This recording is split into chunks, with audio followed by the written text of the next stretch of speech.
Hey, how you doing? This is John, and welcome to John's Long Box. I'm here with my theology partner, Cooper. How you doing, Cooper? T-Buddy, Cooper. I just doxed you. I'm sorry. Pray for my soul.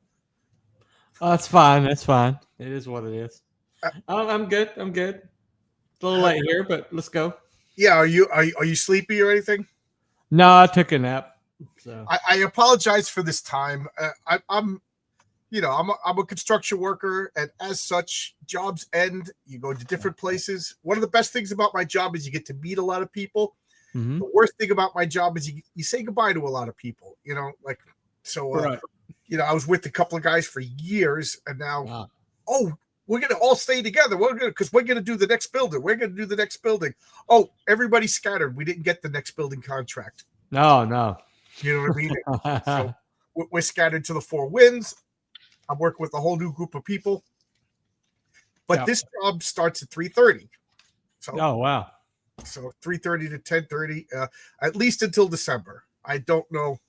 I don't know if I will extend. I got a 6 month, like we call it a ticket. So I'm on this job for 6 months. Yeah. So provided I show up, provided I am not a total F up, I will be on this job for 6 months.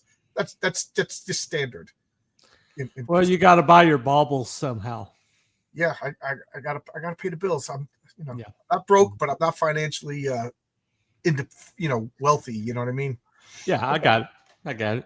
Regular blue. So that's why, if anybody's wondering, I like tomorrow at noon, I'm gonna talk with Billy Tucci, and then Wednesday at 1, I'm gonna talk with Phoenix Press, and then I'd like, if I don't have anybody scheduled, I'll just do a general comic book talk around 1:00 in the afternoon Eastern Standard Time.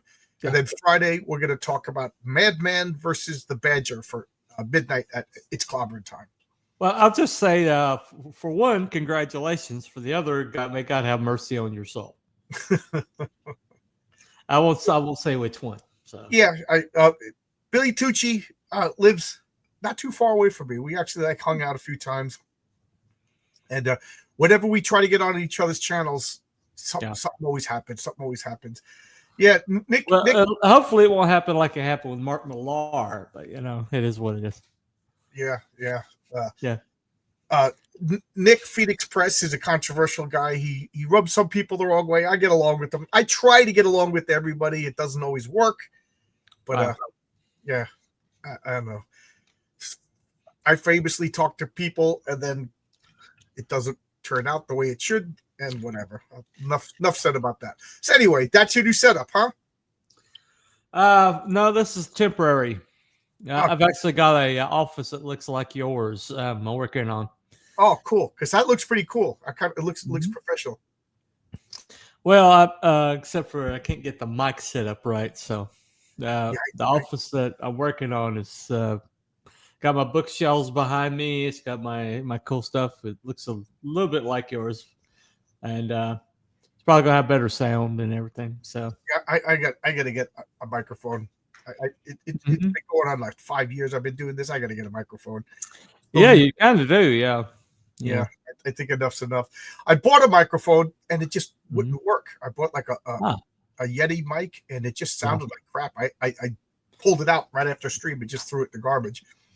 But anyway, well, this is kind of like it's the Yeti. It's kind of like for streaming rig, and it's got like the boom. It's got the mic and everything. So that might be what you need to get. Okay, a Yeti. If you wouldn't mind sending me a DM or something like that of what mic. I don't really know that stuff. So anyway, every once in a while, I talk about. I forget why. Oh no, we were on a clobbering time, and somebody brought up Melchizedek, or you brought it up.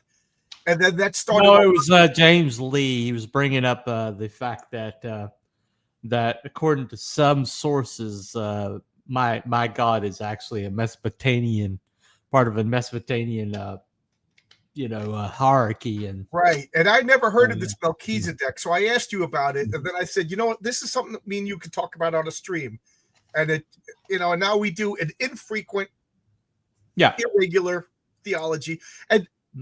You have something you want to talk about, you can pick topics too. You don't have to wait for me, Right. But things from the Bible that interest me, I run it by Cooper. Well, I kind of had it prepared for Job, but then you pulled Solomon on me. Right, so. because I've been doing research for a comic book about wizards. And then last week on Comedy Time, we talked about wizards, and everything went back to Solomon. Mm-hmm. So he's been on my mind, and I'm trying to work. Like, I have a magic character, and he referenced Solomon a few times. So I've been researching Solomon. Yeah, I want to. Well, I mean, he's in comics too, because Shazam, part of his right, and that's one of the things I wanted to talk about, like tie it into comic books. So before I start pontificating about my weird stuff, do you want to say anything about? So tonight, this is Theology. Cooper and I just talk about Bible stuff. It's an open invite. If anybody wants to come in, I'll put it's hard to be an open invite when I don't put the invite in the chat. But there you go. This is if you want to pop in, rules for popping in. Keep it family friendly. You have to have, if I don't know you, you have to have a camera. That keeps the shenanigans to a bare minimum. And you know what I'm talking about. So we'll those are the two rules. So we're gonna talk about Solomon. Why don't you start? Because I just been pontificating already for 7 minutes. Well, Solomon's a very interesting character in that his very existence came from the worst sin his father ever committed, and so it makes him very unique in lore. Very few characters in the Bible and the biblical narrative have come from basically started out from a bad place, And the truth is if David hadn't been a cad, taken somebody's wife to bed, got her pregnant, had her husband murdered because her husband was too honorable to have sex with his wife in the time period that David needed him to. And then after the guy died, he claimed his wife as his, like as an act of, like, I respect the man, so I'm going to take his wife. Right. If I remember correctly, I forgot to research this, but David, didn't he climb up a wall and he saw this woman bathing, basically naked? No. Or is that about getting the stories mixed up? No, that he was already on the highest part of Jerusalem was his the castle or whatever, his palace, okay? And so it overlooked all of Jerusalem, so he was up there. He was basically playing hooky from a battle where he was supposed to be at, but he chose to stay home and he was up there, viewing his kingdom and feeling full of himself. And a lady happened to be bathing on her roof. Now, I pointed this out to people before, and very few people ever point this out. But Bathsheba, the only person that could have been looking at her, the only person that wasn't parallel to her, was the palace roof. And why was she bathing on top of her house in the middle of the freaking day, where David was known to roam the roof? Okay. Oh, so you think she was casting a net? I believe so. I don't think she was entirely innocent in the whole thing. It's just what I'm saying. It's funny. Because I remember this story.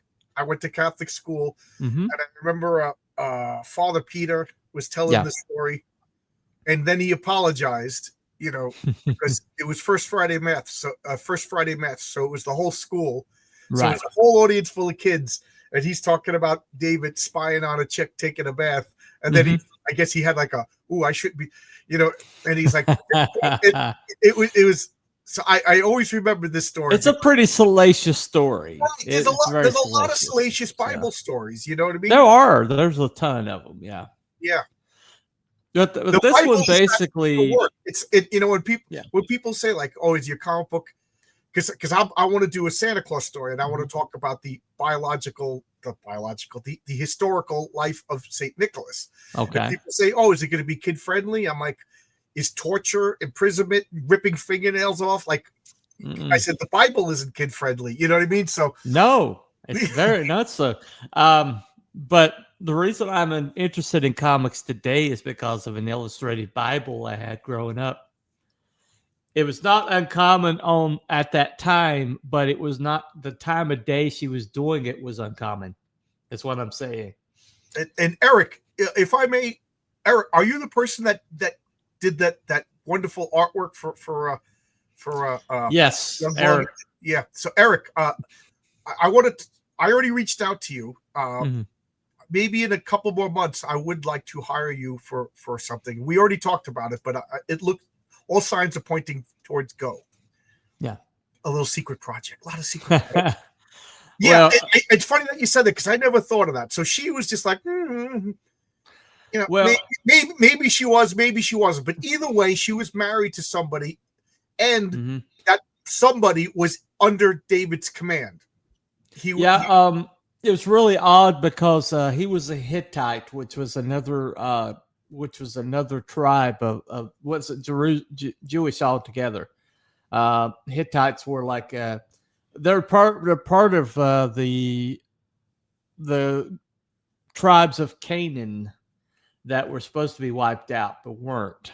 But he had basically was in such esteem in David's army that that he was very well respected as a warrior and he was a man of honor. And he was, but he was a Hittite, and that might have been part of why David was like felt he could do this, you know. But when he saw Bathsheba on the roof there bathing, in a strange part of the day, which, you know, if you want to say that that she was entirely innocent of it, right. Was she throwing out some signals, or was she just? Or was she innocent? And like Eric said, maybe that was something that people, who knows? But either way, David knew he was doing something. The bottom line is David knew he was doing something wrong. I'll even give him a little bit of, you know what? You can't help but what's out there when you're looking out your window. Yeah. You know what I mean? So I'm going to give him all right, you're looking out the window. There's a naked chick taking a bath. You know what? Well, he wasn't even supposed to be there. That's right.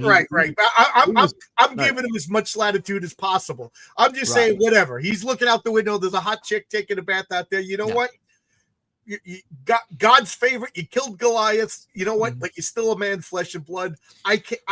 By this time, he was like blood soaked. By this time, he'd conquered just about all of Israel's enemies. But the thing is, he's filled with lust, and I'll even forgive the lust because you know what? Right. He's man, flesh, and blood. But what he did was he acted upon these base instincts.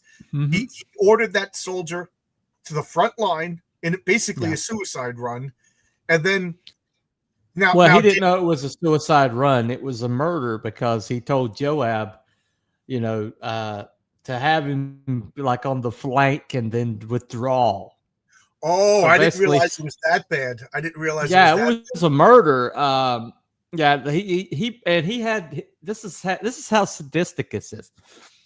He had Uriah to go back to the front with his orders for his own death, and he had him to carry it to Joab. So to carry this letter to Joab, but you know the captain of my armies. And so when he took it to Joab, and Joab is a psychopath. Joab's a pure psychopath. Joab didn't do anything the whole entire time. Every time he's mentioned, he's murdering somebody or doing something nasty. Oh, wow. So Joab was like his dirty deeds doer, basically. Yeah, he is. Okay. And so he carried orders to Joab to basically put him out on the flank and then withdraw until he dies. And so this mighty, so this mighty warrior goes to fight, and then next thing you know, he looks around and he's all by himself, and they murdered the crap out of him. Because, now, I didn't realize. Again, I heard the story, but like I remember the priest. I guess he gave a kid-friendly version of the. He did. He did. He was very sanitized.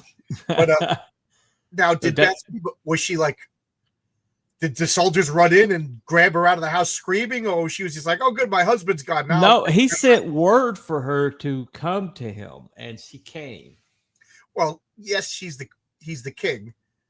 Now, like you said, was this her plan all along? And she's like, "Wow, that worked," or was it, "I got to do what the king says"? He already had my husband killed. If I don't obey him, you know what I mean? Like, no, the husband. When the fair started, the husband was at war with the armies, and so the fair was entirely, illegal in the eyes of the law.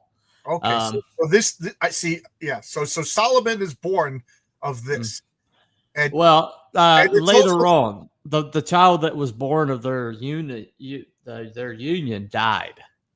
Oh, it was as a like punishment from God, and there's this whole entire sequence where David like just absolutely sackcloth and ashes, begging for the child's life. Night and day, wouldn't eat, wouldn't bathe. And then the baby dies, and he jumps up, and he's like, "Well, there's no use." Yeah. He's like, "Well, I can't bring him back from where he is, and I can go to him someday, but this is my punishment, and I'll take it." So and then they have another child, and the child that they had after that was Solomon. Yeah, and then of course this is the line of David. Jesus' line. And that's what Solomon was a minor child. He was in the way the ascension order. Isoseth was I think it's and these names are possible. It's a similar Mephibosheth, which was like Jonathan's son. It's Isbosheth, I think it's way it's pronounced. But he was actually first in line after Absalom, who tried to usurp David later. But I mean, there's this whole entire thing. David's life really took a bad turn after this incident, where everything went wrong for David after that point, including Absalom and, all this other stuff that happened. But Solomon was like, he was like 12 years old when he became king or something like that, right? Yeah. He was not supposed to be even in the line of ascension, but because of Absalom and because of, other infighting among the children and some mechanizations where they tried to create an error by sticking this young maiden in with David's old ass. I mean, there's several things that happened along those times, and it was a lot of court intrigue, and then Solomon basically rose to the top through a lot of shenanigans. Now, did Solomon like finagle this, or was he just surprised as much as everybody else? Well, it seems to indicate that Solomon basically never believed that he was even going to be near the throne. And then he was kind of like, because of all the infighting and everything, he was kind of like the last man standing. And so his Bathsheba was not entirely. She was actually right up to her eyeballs in all court intrigue, trying to push Solomon to the top. Well, that kind of supports your theory that she was taking a bath on purpose, Well, she was, during while all this was going on, when you see her maneuvering, she was somebody that had a lot of ambition. And so that's why I believe that she did the whole bathing thing at the strategic time. I'm on your side now. You convinced me. Well, to be honest, I never thought of it that way, but right. I've been reading up on a lot of the Roman emperors and the shenanigans that their wives did to get their sons in power. You know what I mean? Well, you know who killed Absalom, right? Who? Joab. Oh yeah. Yep. Yeah, I told you he's a psychopath. Joab was a monster. And he's one of the first things that Solomon did as a young king was have that sucker murdered. Yeah, Solomon, just like the mafia, he came in and he did a Michael Corleone. He definitely, yeah. And unfortunately, when you have an absolute monarchy like that, that's kind of what you have to do. Well, well, that's one of the things that the reason why. Now it's not really known when this prayer took place. Okay, but when it looked like Solomon was going to be king, he fell on his face before God, and God answered him and basically told him that he would give him, he would just ask for whatever he wanted, and God would grant it to him. But this turned out to be a test, and Solomon passed by saying, "I want the wisdom to lead my people." Right. And because God was like, you name it, I'll give you riches, I'll give you power, you name whatever you want. And Solomon asked for the wisdom to lead his people well. And God, because his heart was for his people, God granted him the riches and the power. And so it is said that during the reign of Solomon, gold was so common it was like the pavement stones. So that's pretty damn rich, but, Solomon, he had 700 wives and 300 concubines. Well, that was later on. That was later on. Yeah. But that is that just. Okay, yeah, you're a horny guy or whatever, you know what I mean? Like, but what it really is, it just shows you political alliances. You know what I mean? Like, yeah, he probably slept with the ball or whatever, but it wasn't just like, I want a bunch of wives. That was cementing alliances with other tribes and other families and other regions and nations. Well, Zach Tan is right. Solomon showed his intelligence very early on in that he saw a coup occurring before it ever formulated. Somebody asked him something like kind of like seemingly innocuous to marry one of his servants. And, but he saw it basically. He's like saw several steps ahead that this was like the asked Solomon to marry one of his servants, or he asked permission? No, this guy asked permission to marry one of his servants. Okay. And Solomon saw like several steps ahead that this was the beginning of a coup. This is like the first step of a coup. And so he decided that he was going to get rid of everybody that was basically planning against him. And so that's when Joab and his brother and some several of David's like top lieutenants and people like that were summarily executed. And one of them was Joab, who ran like a little bitch to one of the sanctuary cities, basically, to grab the horns of the altar and beg for mercy. And Solomon's like, no mercy. Get rid of that guy. Because he understood that he might have been David's attack dog, but attack dogs do eventually turn on their owners, and so you have to have it put down. And so it showed early on that he was a brilliant tactician and a very smart leader. Because of that one act of brutality, after he was placed in this position. They probably placed him there because they thought Solomon was the softest of David's sons. So they kind of like Claudius. They put him exactly. They thought Claudius was going to be a pushover. Yeah, but Zach Tan's right. Joab got the same amount of mercy that he gave. As a matter of fact, Solomon made a point of saying that and in fact there was a joke. The mercy of Joab. Oh, really? Show them the mercy of Joab, which just meant just kill the hell out of him. because the guy was a psychopath. That's like I said, he was a psychopath. He was one of David's mighty men, and he just murdered the shit. I mean, when he saw Absalom in that tree, he didn't even hesitate. He just took some spears and did some target practice. And that was David's son, who he had told that he wanted to basically save. And Absalom's like, no, he's too much trouble. Made a pincushion out of him. David never really quite forgave him for that, which is why he told Solomon, kill the shit out of him as soon as you get a chance.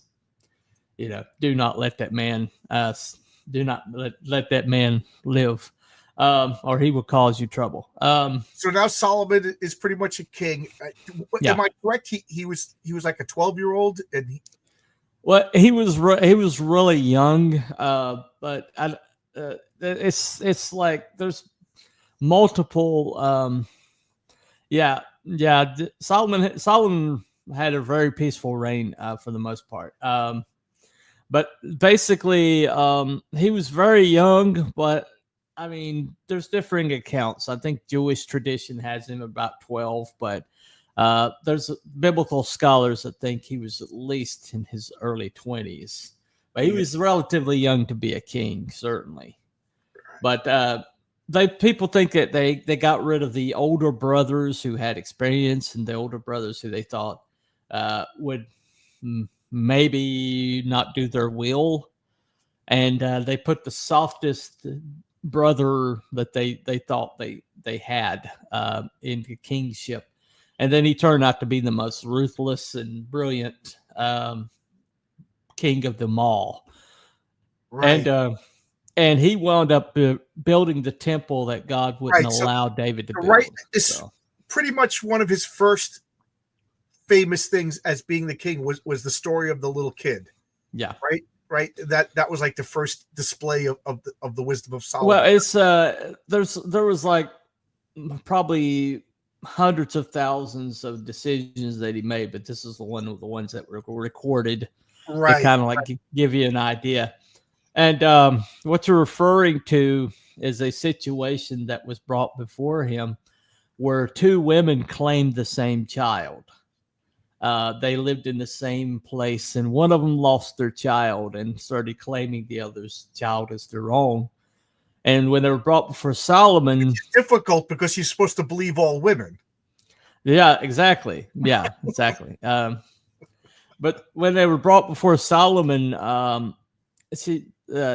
basically they're both claiming the child, and they're both begging him. It's like, oh, this is my child. Please award him my child. Give me my child.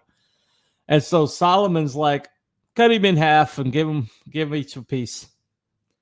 And one of the women is like, no, save the child. And, give it to her. Give it to her. Don't kill it. And the other woman was like, other woman's like, yeah, that makes sense. And then Solomon's like, okay, drag that bitch off and give it to her, because that's her child. But that was just like showing an indication of how intuitive he was. I remember when I was in Catholic high school, one of the brothers said that story is an allegory for what happened to Israel. Oh, okay. It's either a prophecy or whatever, that we're going to divide the baby eating Israel in half, and one part of Israel's like, oh, good, yeah, good, we're going to do our own thing, and one of us like, no, we can't divide. So there was two kingdoms that came out of Israel. The upper kingdom, which was Israel, and the other was Jerusalem. The other lower kingdom, which was Judea.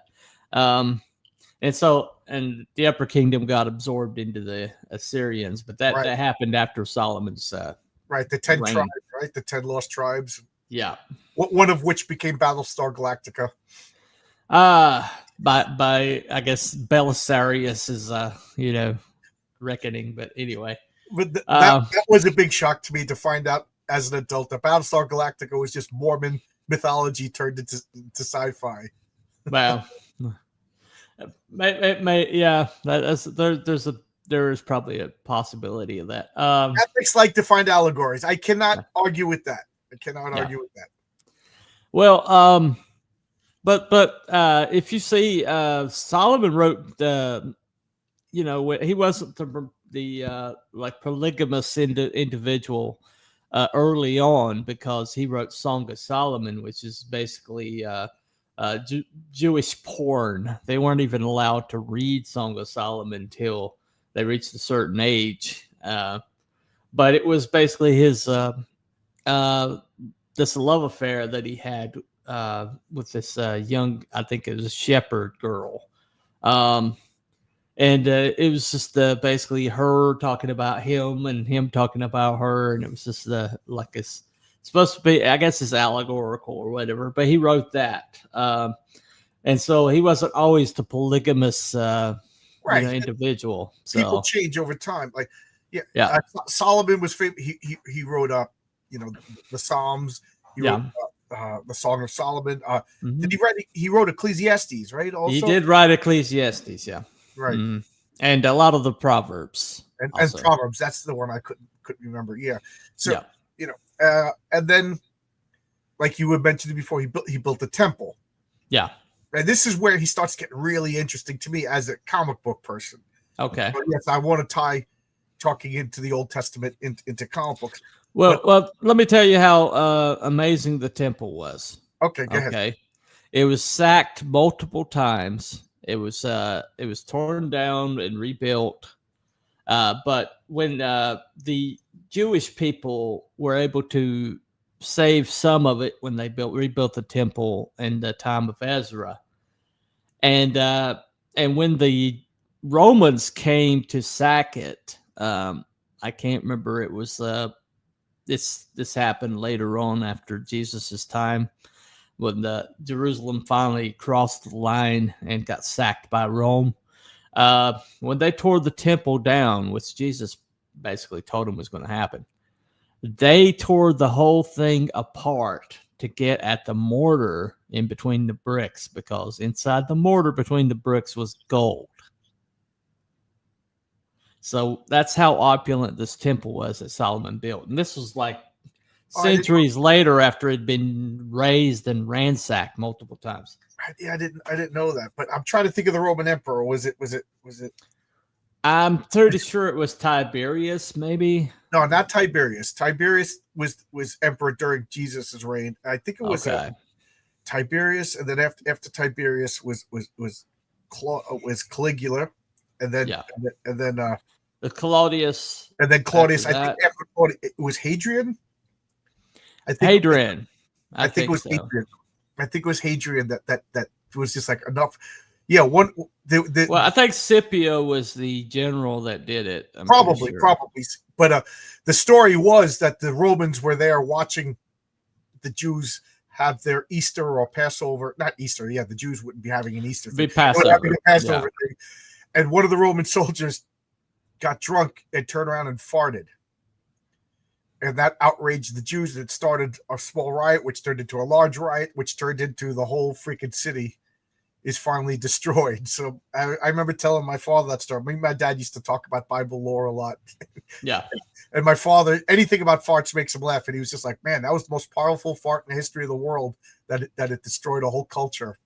There you go. You Italians, Dad. Yeah. Yes. Oh, you look at up. Is that the right emperor, Hadrian? Well, it was torn down in 70 AD. Right. And it was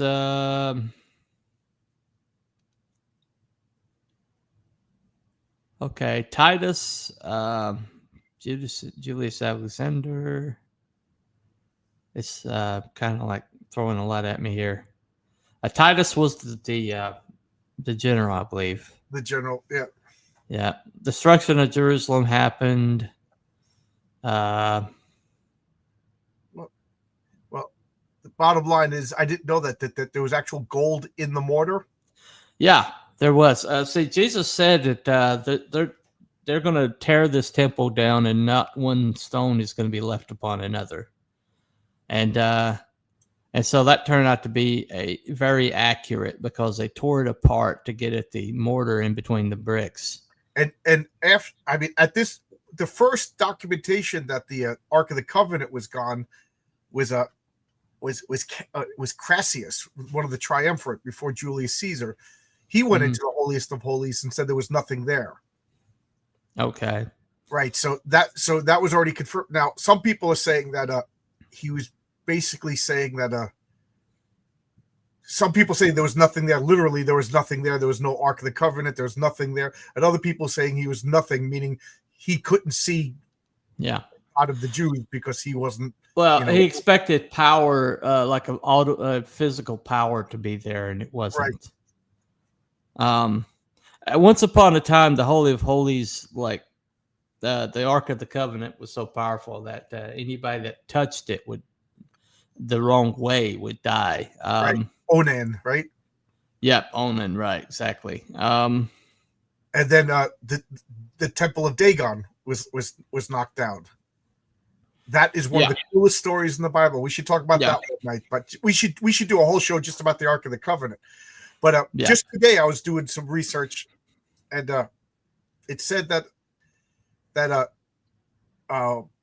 Bathsheba, not Bathsheba, the Queen of Sheba, which some people say is Ethiopia, some people say it's in Yemen, but she came to make a trade deal, an alliance with Solomon, and Solomon got her drunk, had his way with her. Now, this is, I don't think in the Old Testament, this is part of Ethiopian lore, that she went back to Ethiopia and gave birth to one of Solomon's sons, who became the founder of the Ethiopian Solomonic line of kings.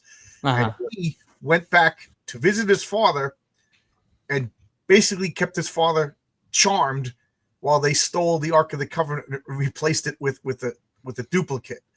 Now, well, they claim to have the Ark of the Covenant, right? Yeah. You know what I mean? Like who?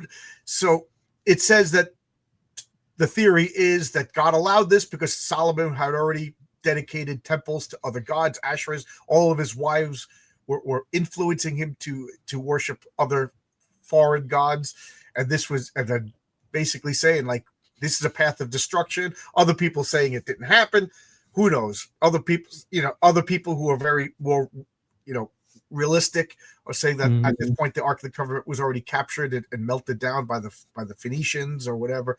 But that's a whole nother topic in itself. Whatever happened to the Ark of the Covenant? Well, I did a cryptids and actually a cannabis conspiracy on the Ark of the Covenant, and the truth of the matter is it was like completely, totally lost to history at some point, and nobody's really entirely sure. There is evidence it could be underneath the Temple Mount. The Ethiopians have a claim to it, right? And but the truth of the matter is according to Revelations, we're going to see the Ark of the Covenant restored at some point. So the belief is that one of the final acts of Revelations, before it all kicks off, is that the temple is restored. And for a long time, a lot of people were kind of like, well, we don't have to worry because Jerusalem doesn't exist, or the Israelites don't exist as a nation anymore. Boom, it became a nation. And the next big domino to fall will be the restoration of the temple, which people thought were impossible because the Islamists came in and built the Temple of the Rock on the site where the temple is supposed to be.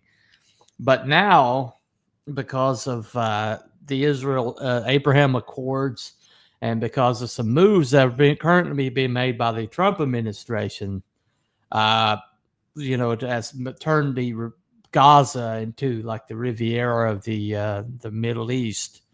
One of the plans that they're talking about is getting the Temple of the Rock away from the Islamists who they're right. About. This is, here's where I get controversial now, but this has been one of the Islamic things that they do is when they conquer, they plant their flag and convert.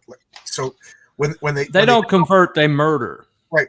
I'm being polite here, but okay. The things that they did was they took over Israel, and what a coincidence! Your most holy place is also one of our most holy places.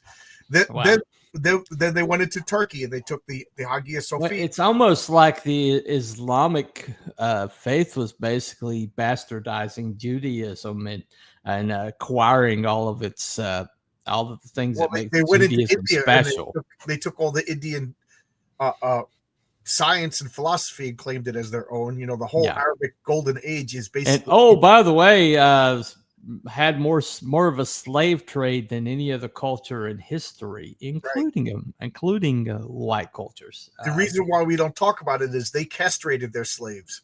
Yes, they did. Yes, they did. Yes, they did. What was it? So they took over the Hagia Sophia and turned it into a mosque.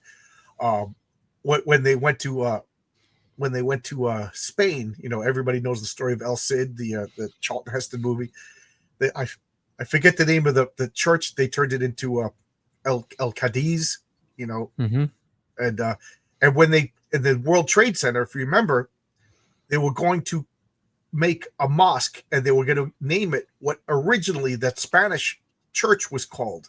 Yeah, and it's like, oh, so you're claiming ground zero. Basically, they wanted to build a mosque where the Twin Towers used to be and name it after a conquered, Well, all of the burned churches in France have become mosques. Yeah. How odd was that? All the churches that were mysteriously burned in France have become mosques. I went to that location where they were going to build that mosque, and I specifically had a ham sandwich that day and sat down and rubbed my ham. Was it a ham sandwich with bacon? It was just a ham sandwich with mayonnaise, the worst kind of ham sandwich. Oh, okay. Not even butter. But I knew I wasn't going to eat it. Don't get me started on Constantinople. Yeah. No. It would make sense to move the dome to Arabia. I before people jump down my throat, you can not like a religion and still like people. There's a difference between a mode of thought and a person. Well, and the fact that remains that, why are they so adamant that you can't speak against their religion? The only reason why you try to suppress other points of view or other speech having to do with your point of view is if you don't have a point of view. Right. Because Christianity, people like, they just peed on Jesus and called it art. Okay. Same thing happens to Muhammad. They would rip the whole entire museum down and solve it. I have a philosophy that major religions have a 2,000-year lifespan. And Christianity was on the wane after 2000. Christianity is stronger today than it ever has been. I was just about to say that. I was just about to. You cut me off. I thought Christianity was on the decline, but my wife and I have been talking that in the West, Christianity is booming. It is really getting big, and Judaism is so much older than Christianity to the point I don't think it's not the same religion of the Hebrews putting blood on their doorsteps and sacrificing goats and things like that. So I think Judaism rather has gone through different phases to its almost different religions now than it was, in Abrahamic times and Moses times and modern time. But I will say that Islam is 600 years younger. And if you look at Christianity 600 years ago, we had the witch purgings and stuff like that. So that's what Islam is right now. It's through this, it's almost following, like as George Lucas would say, it's like poetry. It rhymes. They're 600 years behind. I'll say us. Well, the issue though is that that particular religion has built in jihad, right? And that makes it entirely unique in that it's not about assimilation. It's not about convincing people to join it. It's about sticking a sword to people's and saying, join us or die.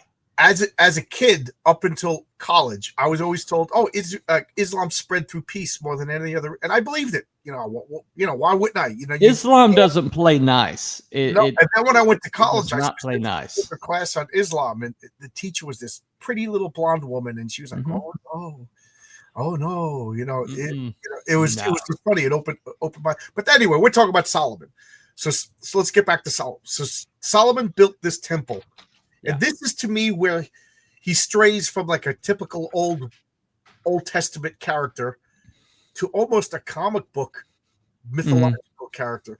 You know, I don't know exactly what it says in the Bible. I kind of forget. It's been so long. I should have actually read the Old Testament instead of brushing up on the legends.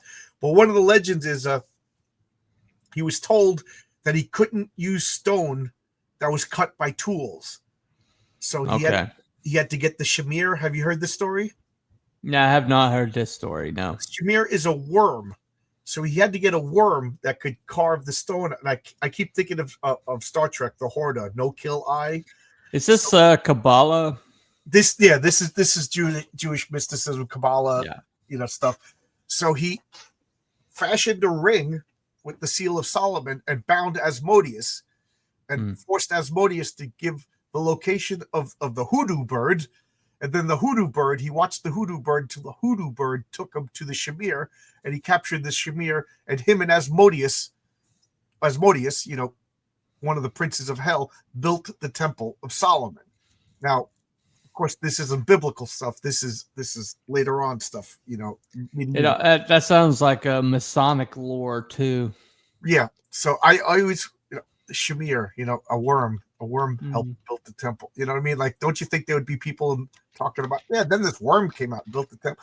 But regardless of all that, then there's the stories that he bound 72 demons, and he and then the Muslims, they call him Suleiman, and he could, instead of demons, it's jinn, and they all seem to agree that he could talk with birds, and he could communicate with animals. Well, the thing of that the thing about Solomon, the reason why so many cultures have like mythologies about him, and why he's like pretty much common in mythological circles, and there's so much lore about him, it's because you're talking about somebody who at one point in the world was the richest individual, and also considered by many to be the smartest individual. And so it's kind of like the lore that's risen up around Nikola Tesla. Right. Depending on who you talk to, he was either a mad scientist or the second coming. And when you see his list of accomplishments, it's easy to like blow them out of proportion. But because, they were incredible. But when it came to Solomon, imagine a guy so brilliant that the world leaders would basically make pilgrimages to ask his advice, which there was and like, oh, by the way, thanks for the advice. Here's my niece. Here's, this is how he collected so many wives. Exactly. That's how. It was diplomatic marriages. It was alliances. It was, Well, see, during the course of this, though, maybe in his younger years, but he wrote Proverbs, and the Proverbs are considered one of the greatest collection of intelligent, advice that has ever been assembled. There's people who basically make their entire careers studying the Proverbs, and every single proverb has multiple layers to it. Whoever wrote the Proverbs was probably genius level. We're talking over 200 IQ points probably, because if you follow the Proverbs, and there's some people that like read one proverb every day, and because of the amount of proverbs, you can like read one per day for a year. Okay.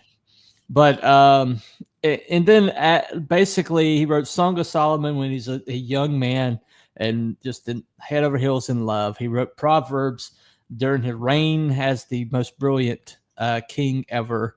But then he wrote Ecclesiastes when he was coming to the end of his days.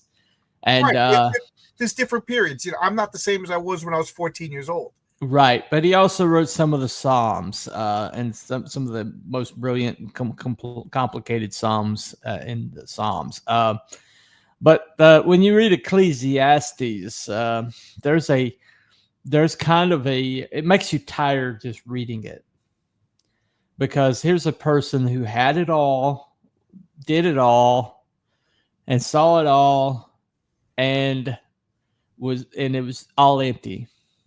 And he was just commenting on it. It's called The Preacher. Ecclesiastes is kind of subtitled The Preacher. But when you read Ecclesiastes, you see that this guy, he basically had any woman he wanted. He was wealthy enough that he could have any riches of the world that he wanted. And at the end of the day, he found it all empty. And you see this when people like win lotteries. They come to the end of it, and there's a high suicide rate among lottery people who suicide and murder happens a lot to people who win lotteries. And it's basically if you get everything you want, and there's nothing to achieve because it's all handed to you, then it becomes empty. It becomes nothingness. At the risk of being political, that's why I think so many people are miserable who live on government assistance, and it's also why I think basic income is going to be a disaster. Well, this is how you get John De La Rose. You know. Good night, everybody. But basically, if you got nothing, if you got everything handed to you and you got nothing to achieve, then it just makes you basically look for meaning. Your whole entire life becomes like trying to amuse yourself to stave off the emptiness that is your soul, and so it's most people who achieve that kind of wealth. I mean, yeah, it's you've seen Citizen Kane. Citizen Kane right. is very accurate depiction of Randolph Hearst, who was just like a spider in a web. He controlled everybody. He ruled everything, and he was just an empty, vapid human being. And he utterly destroyed Citizen Kane because he didn't like the reflection of himself. But you see this in Solomon where, he eventually got to where when his kingdom, when he died, his whole kingdom came apart.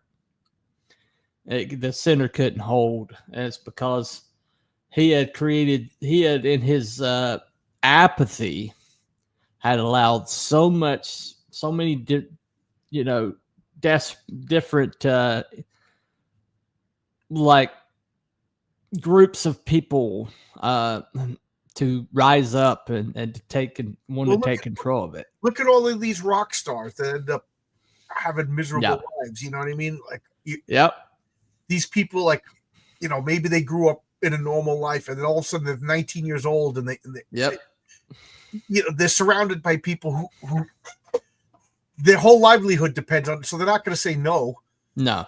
Like you're going to be the guy to tell Michael Jackson no, or Madonna no, read Kurt Cobain's diary. His evil wife, basically, he was just trying to make money off of his everything. She got a hold of his these notebooks where he wrote all his thoughts down and published them. And I thumbed through it, and his biggest ambition in life was to form a house cleaning service with Chris Novoselic. And he was like making logos. He was like, figuring out like mottos and like catchphrases. Oh, I didn't know this. Yes. And and basically he didn't think he was ever going to do anything. He didn't think he was ever going to make it out of Seattle. And so when he did, it's like Chris Novoselic said in the documentary I watched, he's like, when everything you believe about reality is like ripped away from you at one time, some people don't recover from that.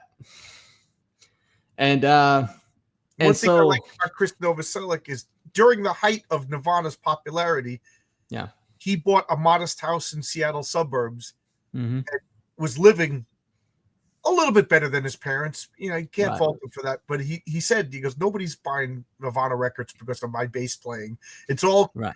He goes, when Kurt decides to go solo, I'm on my own. I got to live a life. I got to get used to this now because this money thing's going to end for me.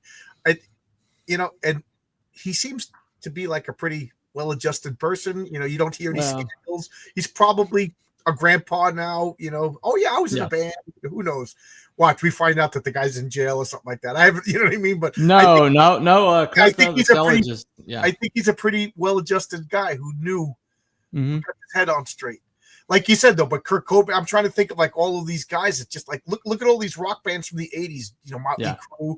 These guys were miserable because they catered to everything. Like it's funny because I didn't start thinking about this till probably my mid 40s. Yeah. That catering to all your desires is slavery. It is. Like discipline is freedom. Yeah. And I'm not saying this because I'm a wise guru. It's something I'm trying to work on because I spend too much money. The first law of Satanism is do what thou wilt. Do what thou wilt. Yeah. I'm writing a story about that, a comic book story about that, set in the Deep Art Republic. But anyway, it's something I'm trying to do. I'm trying to, and it's funny because I don't know if anybody remembers Nurkish. He was kind of big in CG for a while, but he posts. I follow him on Twitter. He doesn't interact with anybody, but he just throws out gems of wisdom. And then, but somebody was talking about Christianity, and he goes, "Oh yeah, Christianity is popular because it basically tells you what you want to hear." And I'm like, "What?" And then, it basically says, "Don't follow your baser instincts. Live a life of moderation and sacrifice, because that's what everybody wants to hear." Yeah. We all say, oh yeah, you know what I want to do? I want to give my money, give my life to the poor. I want to live modestly. I want to have one. The last shall be first, the first shall be last. That we all want to hear that, right? But you're right. So back to Solomon, was super wealthy. Everybody kissed his ass. He had 1,000 hot chicks at his beck and call. He, and if you believe he could summon demons and see the future and magic powers, stuff like that. Like there was literally reality bent to his will. So, people, when they reach a certain intelligence level, mythology kind of gets raised up around them. Right. Like that's why I said believe what you want. I like all the fantastic comic booky stuff about him. That's what fascinates me. Yeah. I mean, even though the real stuff is just as fascinating, but yeah. Well, I mean, true discipline allows one to be free from one's stoicism, allows to be free from emotional control. Love allows one to be free from selfishness. Yeah, right. Like when I say succumbing to your basics is slavery. Like every day I wake up and every day I say I'm going to clean this basement. You can't see, but I got boxes all along there, and I'm not joking. Some of these boxes have been sitting there for 2 or 3 years. And look at the young people who basically their mother takes care of their every need. My stepbrother, his mama he was the center of her universe, and she treated him like he was her sun and moon his entire life. And so when he got pushed out of the house on his own, he basically ate himself to death. Died within a year. Ooh, of a massive heart attack, and then he gained during that course of that year. He gained about 80 pounds, and he was already like pushing 300. And so, I mean, but that's what happens when your every single whim, your every single desire gets met immediately, and you get told you're the center of the universe. And there's a certain amount of human beings.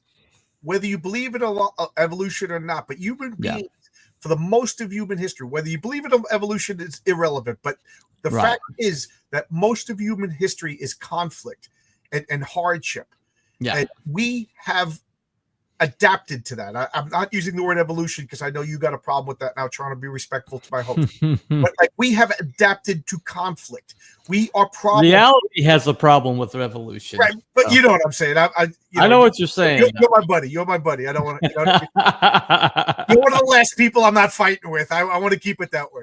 But I'd never fight with you, John. You're too I know. I'm poking fun at myself. I had a rough couple of months, ladies and gentlemen. I had a rough couple of months. Leave me alone. I've been a slave to my desires, and I'm trying to rise above it myself. Well, I'll just say to some people around you have expressed concern to me that the windmill amount of windmills you're tilting at the moment. So. But we need conflict in our life now, and I think that without conflict, sometimes we invent conflict. Look at all Well, there are like people that we are very familiar with who basically reach the pinnacle, reach the top of the mountain, right. and then suddenly other people, and now they're fighting with anybody and everybody just to try to find some kind of like spark. And then there's the opposite of people who just embrace lack of conflict. And right. Now I think that they're both just as bad. Yeah. Like you already mentioned one name before. This person is I could write a whole novel in 5 hours using AI. You didn't write a novel, and you didn't work. You didn't struggle. You didn't achieve anything. You earned nothing. Well, considering that particular person is basically hiring ghostwriters to start with, he's never written anything. Right. So, but the thing is, I have proof. But anyway, I might need some of that. This guy wants to debate me, and I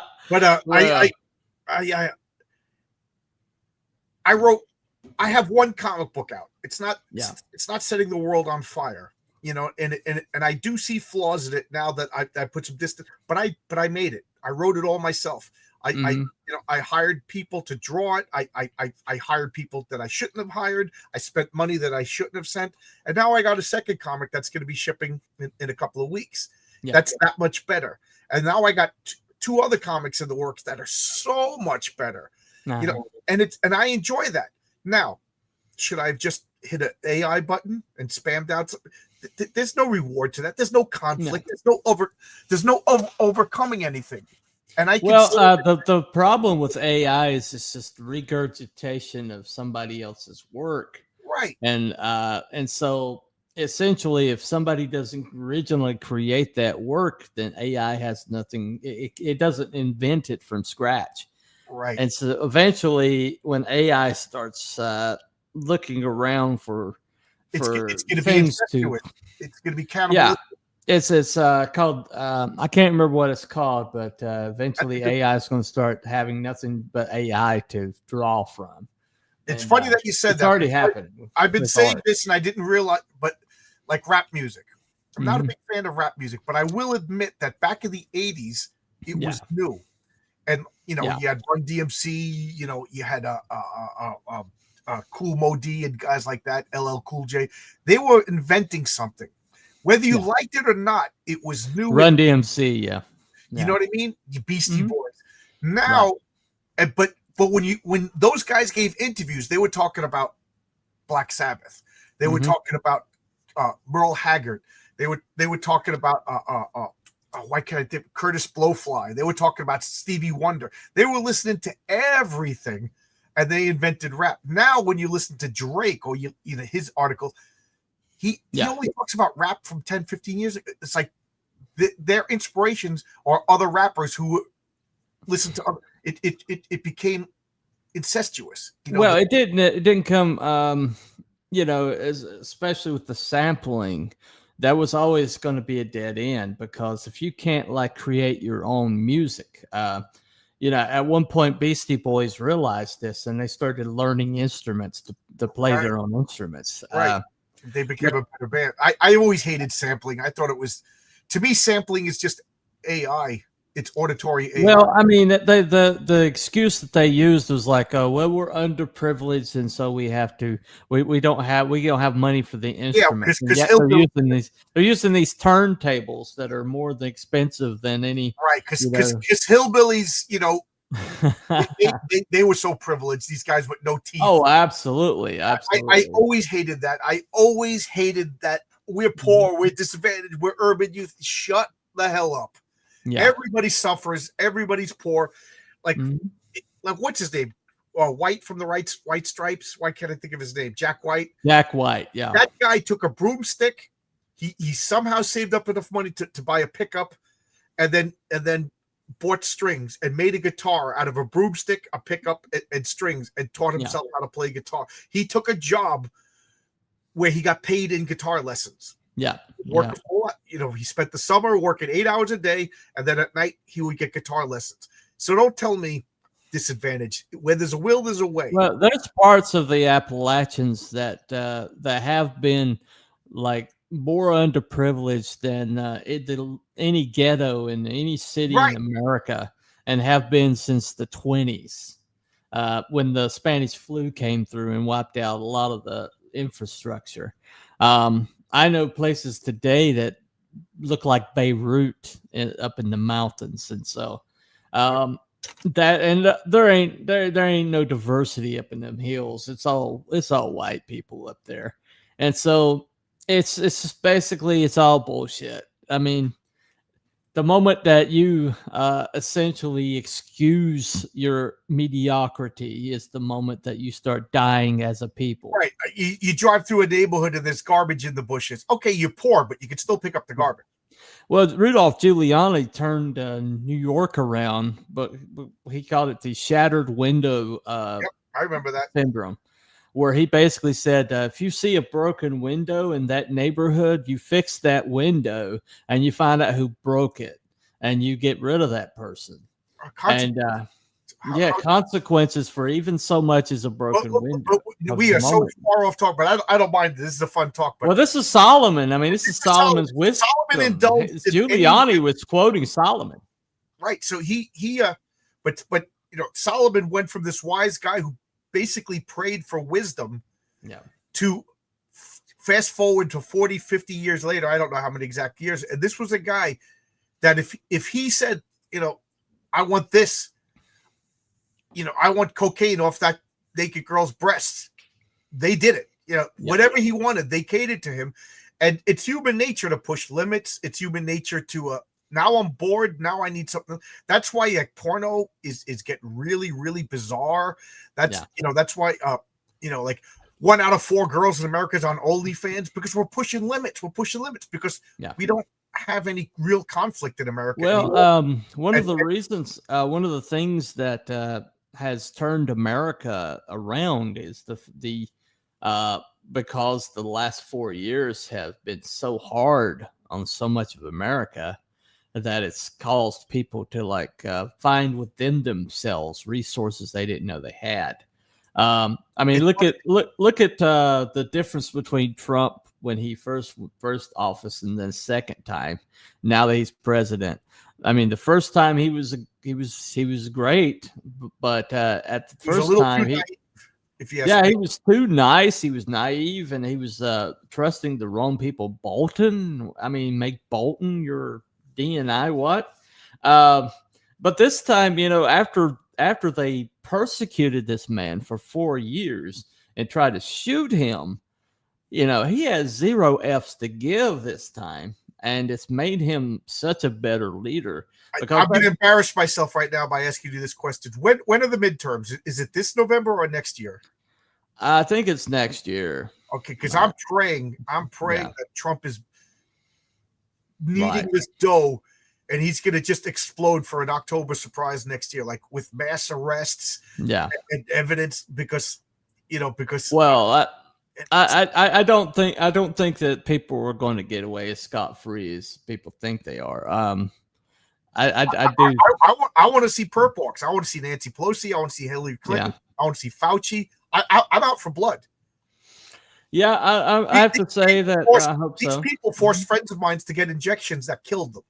I want to see people going to jail. Well, when you're talking about like the founding fathers of America, that when they wrote the Constitution, one of the resources they used was the Wisdom of Solomon. And because the Wisdom of Solomon is basically laced through every document that you find, governmental document that you find. I mean, the wisdom. But they need to arrest the employers. There you go. There you go. This is going to sound hypocritical, but I don't blame these immigrants for coming and doing this stuff. Because if I had a choice of living in assholeville, southern Mexico, or Iran, or Pakistan, and I could come here, get a nice job, and in fact, I would do it too. Well, Ross Perot basically called what was going to happen, because I remember the South when there was jobs on every street corner. You lost your job here, you walked across the street and you got a job there. There were plants on every street corner in in the Catawba Valley where I live. Right, they're all gone. They all went overseas. They got to arrest the employers. They got to get rid of all these HB1 visas. This is one of my problems with Elon Musk. Yeah. Like, dude, you're going to tell me that you can't find an American? I remember I was a kid. My first turnaround with hiring with I forget what airline it was, but they were basically complaining. It was the Rainbow Push Coalition, which was Jesse Jackson. And they were complaining that there was no black pilots in I forget which airline. Right. Now, this airline was like, we're not just going to hire black pilots. You know what I mean? God, you got to be qualified. They couldn't find any qualified black pilots. Say what you will, but they blessed. So what they went to Nigeria, and they got qualified black pilots from Nigeria. And look, we got black pilots. How did that help America? Exactly. How did that help America? Well, I mean, but then this latest push of DEI, they didn't even bother with making sure that they were qualified. Right. HB1. You're going to tell me we can't find Americans to do this job? No, we can't find every time that they've cleaned out these factories, those jobs have been filled.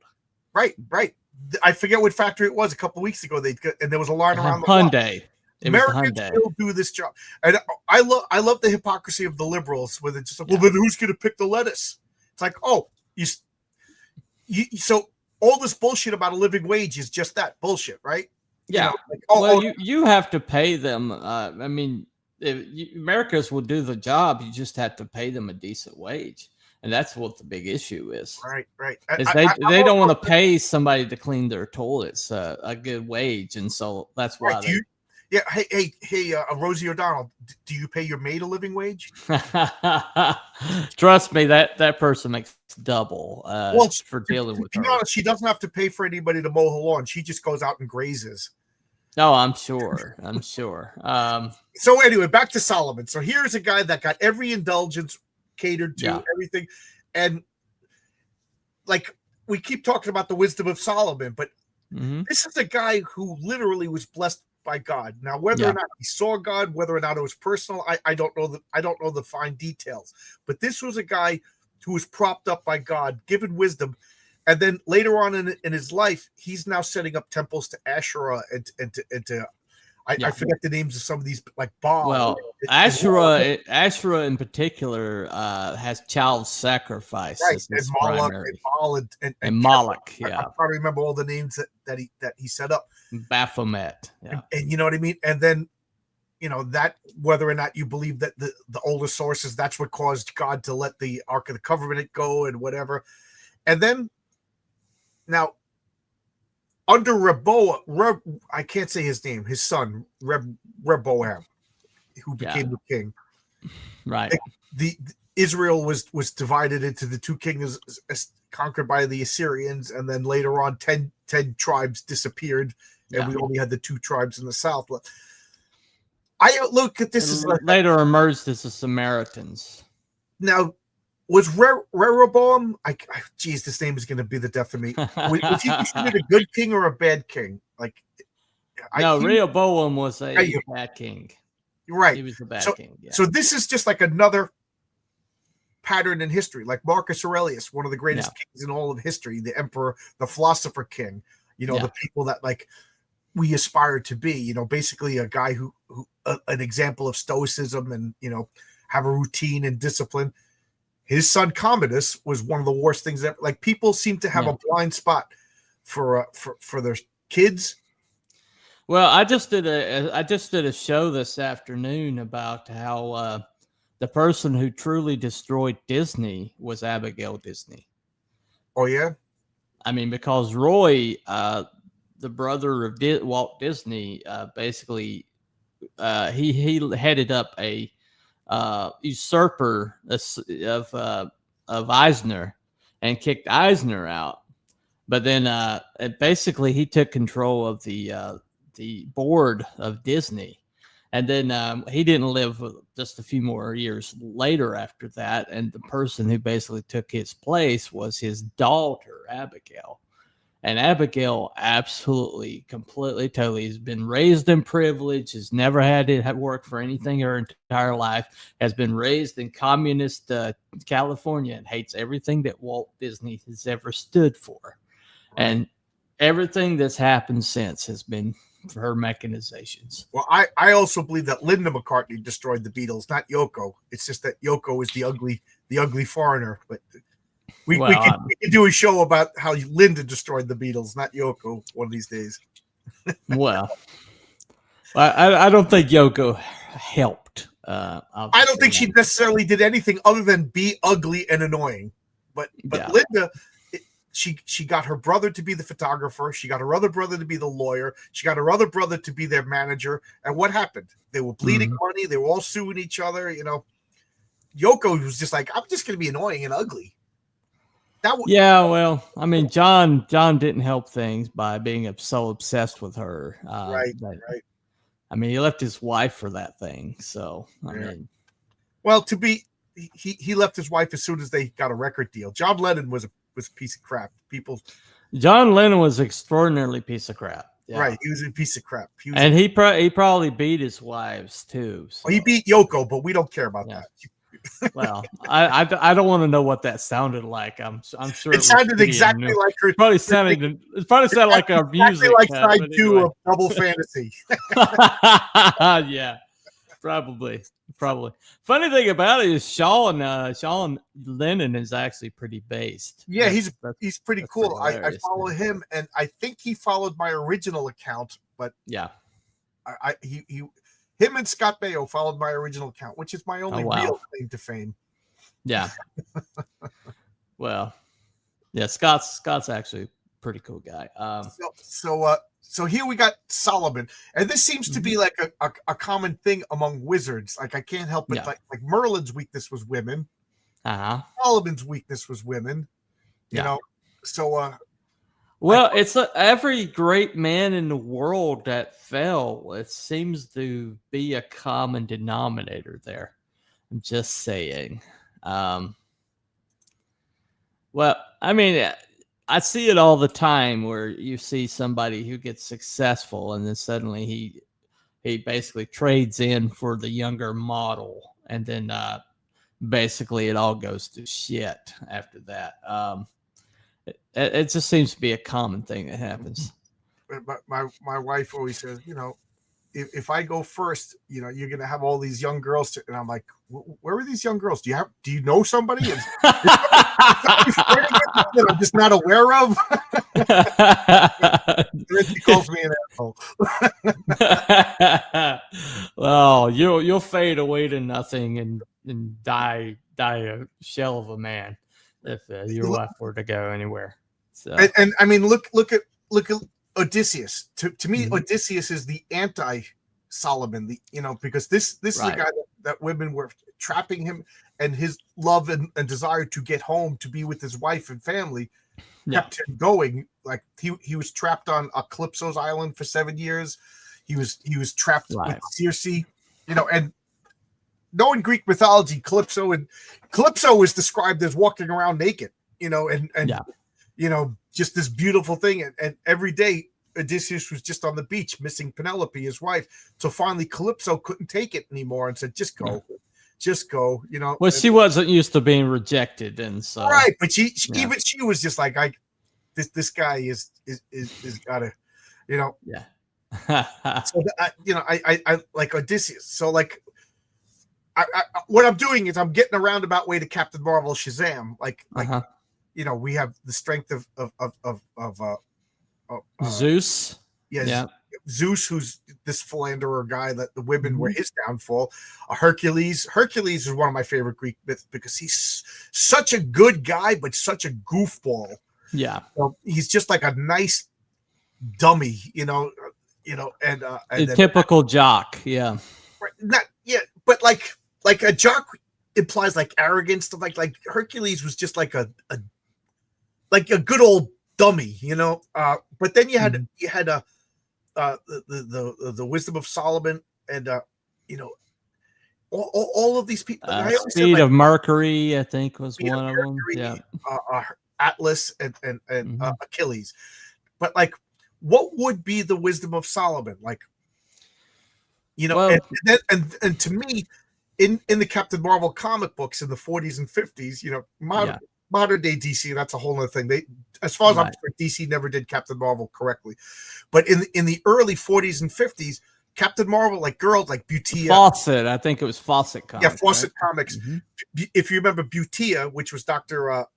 What's his name, Savannah's like good looking daughter, was always hitting on him, and he was always running away, and you laughed because they didn't know he was really a little boy.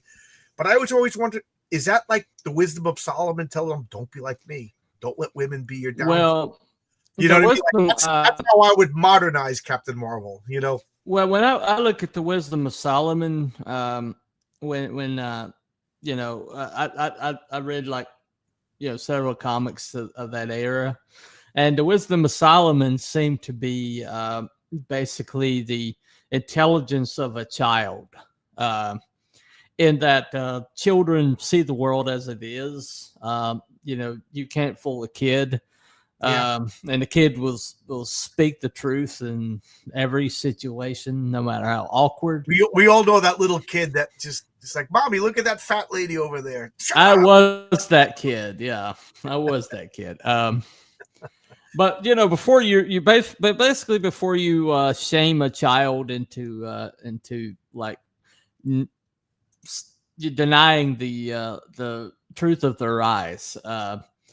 And I mean, they'll look at some kid that's has I mean, when I was a little kid and I had my deformed hand, the children were always like, "Hey, what's that? What happened to your hand there?" And the parents would be like, "No, don't say that. You're going to embarrass them." And I thought it was, oh yeah, it's cool, isn't it? Isn't it cool?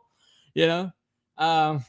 But I mean, it's the wisdom of Solomon in that case always seemed to be the optimism, the empathy, the truth telling of a child, and that's what made him so powerful, was the fact he had this powerful body, but he had the heart of a child, and that's why people really loved Captain Marvel. At one point was bigger than Superman, right?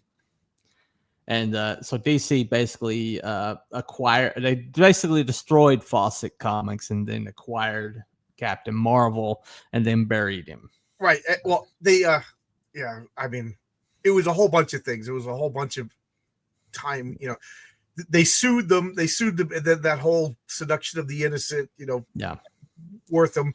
Basically made Fawcett think comic books weren't worth it anyway. Well, I guarantee those bikers thought that was hilarious. Yeah. Bikers love kids, man. Bikers will protect a kid. Yeah. And prisoners will protect a kid. If they find out you hurt a kid in prison, your life is over. Okay. Yep. Because people who have gone to the other end of life, where the life of debauchery and violence, they honor that the innocence of children. Bikers will destroy someone who they think hurt a kid. I mean, they will totally do.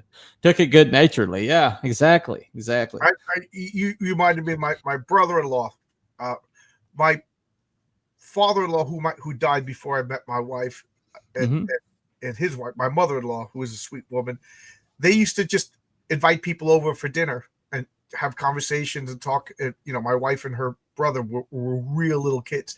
Now they lived in the middle of Canada, and Canada at that point was all white people. So they had a black man over for dinner for the first time, and my brother-in-law sees a black person for the first time in his life, and he's just staring at him, and the parents are just waiting for him to drop a bomb. You know what I mean?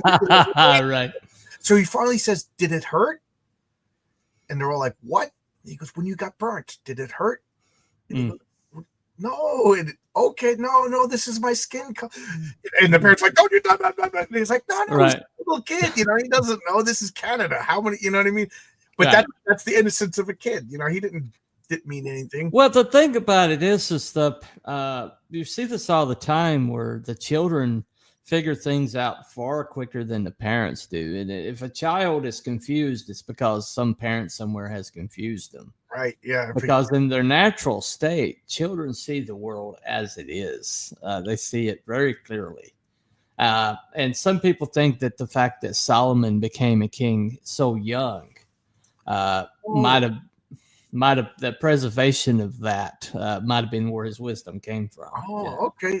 See, I'm glad I talked to you. These are two things I never would have considered because I keep talking about Captain Marvel, Shazam. Yeah. And I keep thinking about the wisdom of Solomon, but I never read Proverbs and Ecclesiastes. You know what I mean? Maybe I should, because I never thought of Solomon as particularly wise. Read Proverbs and Ecclesiastes if you get a chance. It will change your world entirely. Because I was just like, here is a guy who literally had a conversation with God and then opens up other temples, listens to these foreign wives, and throws it all away, and then installs a son who gets Israel destroyed. I'm like, this guy's kind of a dope. And I was always like, well, the true wisdom of Solomon is all of this tricking Asmodeus and demons and talking to birds and all of this cool magic stuff.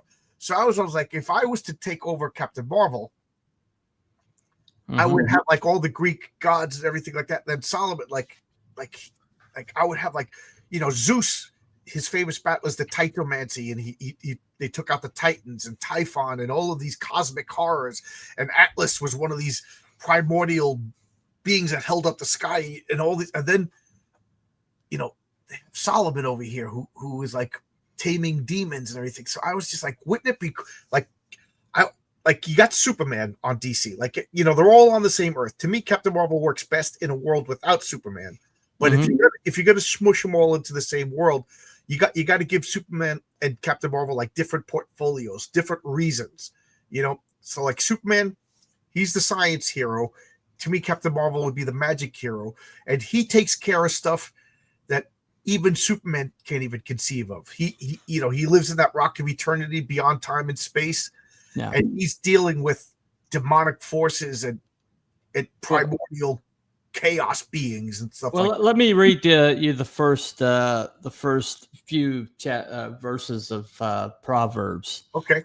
The Proverbs of Solomon, son of David, king of Israel, for learning wisdom and discipline, for understanding insightful sayings, for receiving prudent instruction in righteousness, justice, and integrity, for teaching shrewdness to the inexperienced, knowledge and discretion to a young man, and let wise person listen and increase learning, and let the discerning person obtain guidance, for understanding a proverb or a parable, the words of the wise and the riddles.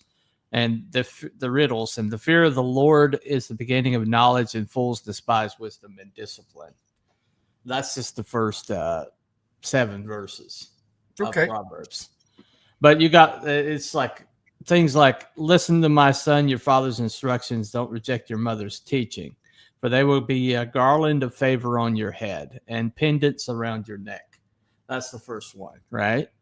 And my son, if sinners entice you, don't be persuaded. If they say, come with us, let's set an ambush and kill someone. Let's attack some innocent person just for fun. Let's swallow them alive like Sheol, whole like those who go down into pit. We'll find all kinds of valuable property and fill our houses with plunder. Throw in your lot with us and we'll all share the loot. My son, don't travel that road with them or set foot on their path, because the feet run towards evil and they hurry to shed blood. It's useless to spread a net, for any bird can see it, for they set an ambush to kill themselves. They attack their own lives. Such are the paths of all who make profit dishonestly. It takes the lives of those who receive it. And so, I mean, there's so many levels to it. And it's just basically, if somebody is like on the path to destruction, why you're taking advice from them, because you'll share their end, is essentially what that says. But the knowledge, I mean, all of our laws, all of our governmental teachings, everything, like even comics, the early comic book writers were people who were either Jewish or Christian. And so it's all, if you want to, like Captain Marvel, that wisdom of Solomon was basically Proverbs. And so you see this all throughout our culture. It basically created the whole entire Western civilization, was things like the wisdom of Solomon, these Proverbs. Because essentially, if you go back and you read a lot of it, you're like, that sounds like advice I heard from my grandma. Well, the reason why your grandma knew that is because somewhere along the way she read Proverbs, or somebody that taught her read Proverbs. I gotta say, Cooper, I'm glad we do this because you changed my entire opinion of Solomon. You know, like I always thought he was kind of a dope.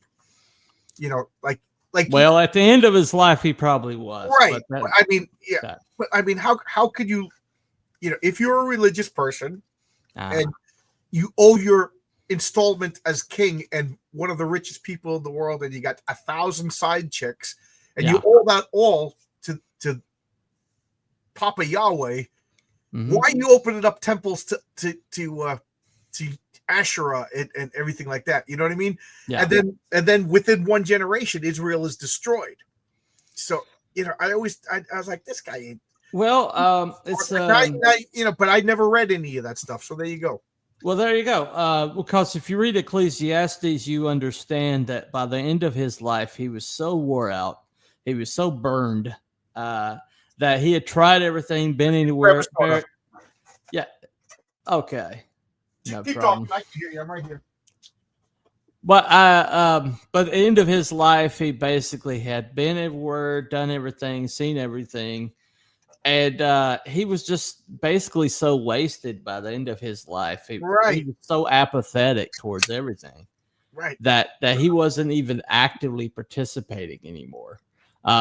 Because it just proves the fact that we all kind of deep down think, well, if I win the lottery, or if I, you know, get this raise at work and I start, you know, getting a surplus of funds, or if I get this chick here that, you know, I really, really want, or if I get this situation, you know, right now I'm in a house that my housemate bought me while he was on his deathbed. And so, and I'm living here, you know, for the first year rent free. And it's like, oh, what a great deal.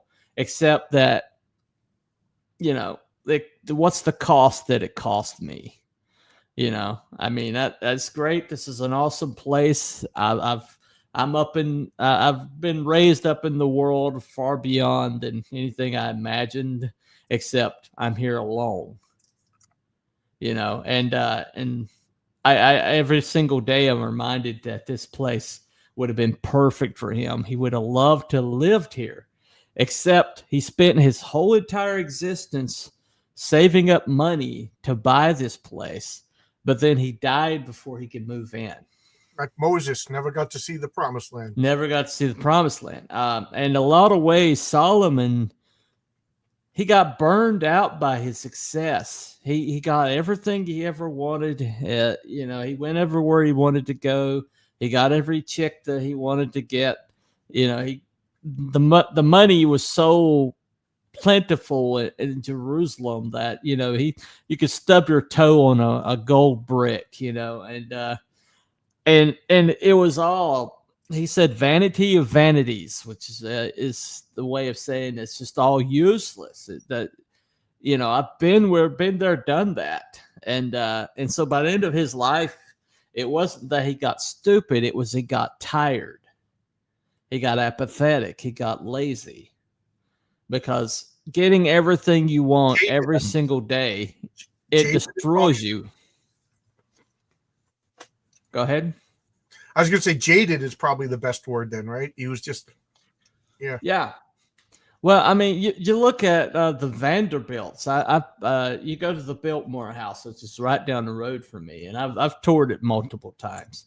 The opulence of that place is astonishing. I mean, it's a modern day castle, okay, built around the turn of the century. But then you look at every single picture of the Vanderbilts, and none of them are smiling. None of them have light in their eyes. None of them are having a good time.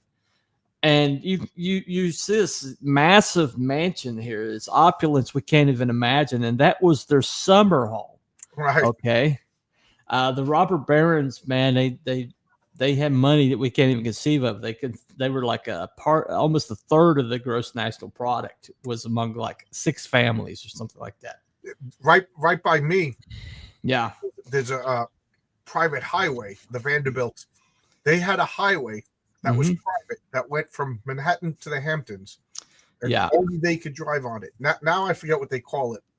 But to build the Biltmore House, they built a railway that just went to the Biltmore House to bring all the materials out to build it. I mean, that's the kind of money we're talking about here. We're talking about money we can't even conceive of. They were trillionaires, okay? Right. And yet, you look at the misery and all the things that happened to this, the infighting, the deaths, the suicides, the NUI that they dealt with, and none of them had happy endings. None of them had, look at one of them becomes Anderson Cooper. One of them became Anderson Cooper, yeah. But you see Gloria Vanderbilt. Tell me there's no Wilbur Whately, young Sagoth blood in that guy. Oh, no doubt, no doubt. There's definitely some Lovecraftian stuff going on there. But the thing it basically made him stupid. Maybe he didn't make him stupid, but it made him so apathetic that he might as well have been stupid. Right. But I mean, at the end of his life, and then his son grew up in all of this opulence. Yeah. His son was Abigail Disney. Okay. But basically, what does it say? The good times bad times create good men. Yep. And good men create good times, and good times create weak men. Right. And then weak men create bad times, and then bad times create good men. And that's a cycle. Yeah, I think we are in one of those times where we have to start forging good men because things are getting crazy. Well, Gen Z looks a lot like Gen X. Right. Because Gen X, basically, because of the weakness of the baby boomers who came in after the hard generation of the greatest generation or whatever, and they rebelled against everything that was good in the world and created this horrible, world that we're currently living in. And then Gen X basically came along, and because of the apathy of the boomer generation, it created this group of red-pilled, I think somebody said that we were 30 when we were 12, but then when we got then we never stopped. We never passed 30, and so now we're on the other side of it, and then we're in our 50s and 60s, and we still act like we're 30. And there's a lot of truth to that. I'm wearing my Germs T-shirt with the Fantastic Four. There you go. But the thing about it is, it wasn't that what took Solomon down was getting everything he wanted, and you see this over and over again. He wasn't a wartime king either. Israel, no. And that goes back to what I was saying at the beginning: is man, meaning humanity, is built for conflict. Now, we need conflict in our life to the point where we sabotage ourselves. We either look at, or like I said, I don't know which one is worse. Well, we create conflict out of nothing, or we just revel in the lack of conflict and just become like indulgent, to the point. Those 3 comments are R, T, and Z. Bring those up. Maybe the tale of Solomon's about how mortal greatness is ephemeral. Shakespeare did something similar to King Lear. Yeah. The 2 tragedies in life: one is not getting what you want, the other is getting it. Yeah. Right. And a Kubla Khan stately pleasure dome decree where Alf the sacred river ran through caverns, measureless demand down to a sunless sea. Also, Ozymandias. I'm Ozymandias, King of Kings. Got everything he ever wanted and has completely lost the time.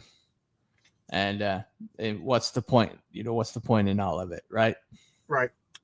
Yeah. I mean, the myth, fable, whatever you want to call it, King Midas, everything I touch turns to gold.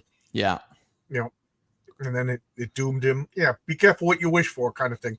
Well, Midas couldn't touch his loved ones. He couldn't touch food. Yeah. He couldn't do anything. No. Yeah. No. Well, I mean, I think when you read, when you read Solomon's writings, you read Song of Solomon, it's youthful, it's hopeful, it's in love. This woman's the apple of his eye.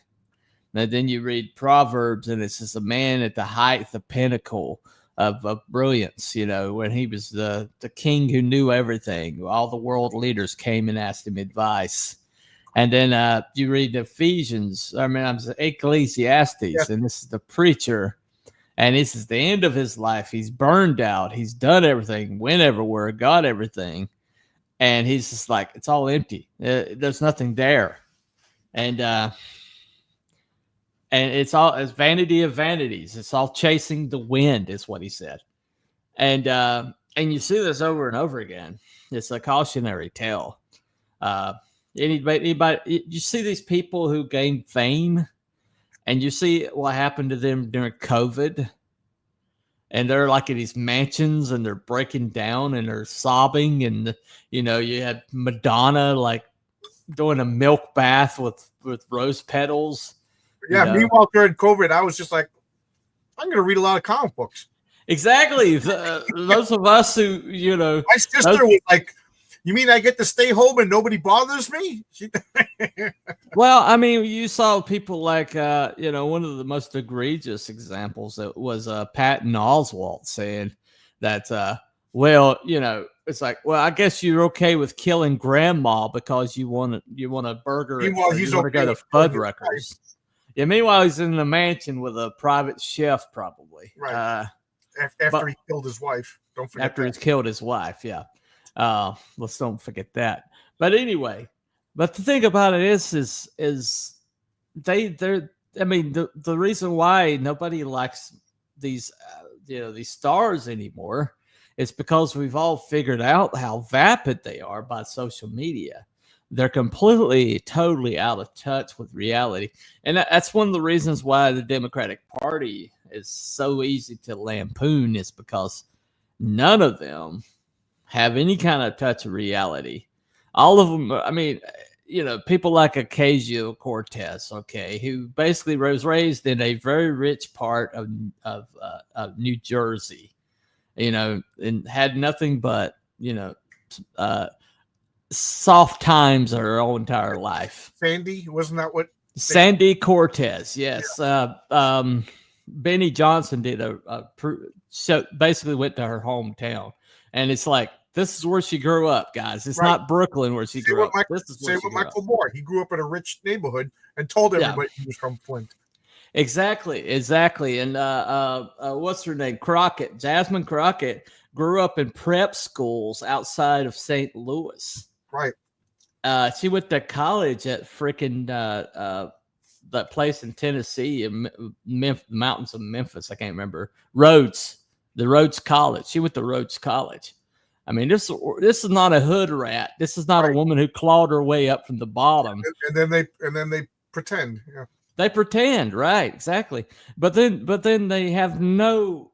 I mean, they can't. They have all the buzzwords, but they can't talk to ordinary people because they don't talk to ordinary people. They're not around ordinary people. You ever see that video of Hillary Clinton walking into somebody's apartment and she's like, yeah. Yeah. Yeah, exactly. I am no ways tired. She starts like, she actually said that in a speech. She's like, I ain't no ways tired. And it's like, bitch, you're like a Dixiecrat. You're the most racist people that ever existed. What the hell are you doing talking slave speak, right? But but they let them get away with it because and the press. The reason why the press can't find their story with the with a flashlight in both hands is because they are completely out of touch with people. They've gotten everything they want. They're living in opulence. They live completely. They can go anywhere and go and do anything because of the money that they're making, and so they have no touch with the common man. And so that's the interesting thing is that well, the story that I always tell when I was a kid, Star Wars came out. I was in 3rd grade, and Star Wars, for those of you who don't know, was a big deal. Yeah, and the biggest. And I wanted the Star Wars toys. You know what I mean? Like, oh man! And there was originally 12 original Star Wars action figures. Right. And to me, that was a quest. This was an Arthurian quest. So I was a kid. I was in 3rd grade. Now this is the summer going into 4th grade. Yeah. I would get money, for lunch money or whatever, however American kids get money. You save it up, and it was like $4 for a Star Wars action figure. But then it was I needed about $5. Yeah. I was not allowed to go anywhere because I was a little kid. So I would lie, and I'm going to Cooper's house, and I would hop on the bus, go 2 towns over on the bus, go to Play World. So now I'm breaking all sorts of rules. Right. I'm spending my money that I should be spending. I'm on the bus 2 towns over. I lied to my mom. I'm in Play World, and now I'm going through the pegs. I need Ben Kenobi. I mean, okay, here's another Princess Leia. I got Ben Kenobi. Oh my God, it's the greatest day ever. Great, but I couldn't read the package, so I buy it, rip open the package, stick the Ben Kenobi figure in my pocket, sneak it in, because my mom didn't know what toys I really had. And then when I got home, I got that Ben Kenobi. Right. Now I need a sand person. So the whole quest started all over again. But see, you valued those things, right? Yeah, but it was... Well, my stepbrother, his father worked like 2 jobs, and the way that he basically, he was a pretty abusive individual, and so basically the way he apologized for being gone all the time was around Christmas time. He just would lavish his kids with whatever they wanted for Christmas. Okay. And Jason, he got like the Castle Grayskull with all the He-Man figures. He got the AT-AT with all his Star Wars figures. He got all the G.I. Joe figures, and I'm surprised he didn't get the aircraft carrier, but he got like multiple play sets. The G.I. Joe aircraft, that was like the legendary toy. I don't know anybody who really got that. Yeah, right. I don't know if it even exists, to be honest. But the thing about it is he didn't value any of it. All of it was destroyed by the time he got to be a teenager. And he like blew it up. He threw them away, tore them up, he didn't respect any of it. And yet here I am, I get one figurine, and that figurine was just like the world. Okay. And I treated that thing like gold. Yeah. And that's all part of it. If you get handed everything, you value nothing. There was this kid Richie in my neighborhood. Yeah. And I don't think I didn't have like a video game console for a long time. So it was like years later before I got my first like Nintendo. And I think I even bought it with my own money. But he had every current video game console. So we would go to his house and play. We all, back then it was just, we watched YouTube play a game, and then the winner got to play. But Richie played all the time. So he was always the guy playing. And then somebody beat Richie. So what did he do? He jumped and smashed the console, just stomped on it. And even as a kid, I must have been 10, 11. Right. The light went off. I was like, I don't like this guy. Like, do you know how much money that would have cost? My father's been saying, we'll get that sooner or later.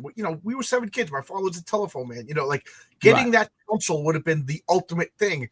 And this kid just smashed it because he lost. I'd never played with Richie ever again, Right. It was just. Well, I used to be in the same neighborhood as my stepbrother. Okay. we just grew up parallel. And one of the things he would do is if he didn't get his way, he's like, I'm going to go home. And, I'm taking my ball with me. Yeah. Yeah. I'm going to mostly blackmail people. Right. And then, and it's like one time my brother is like, okay, just go. Okay, go.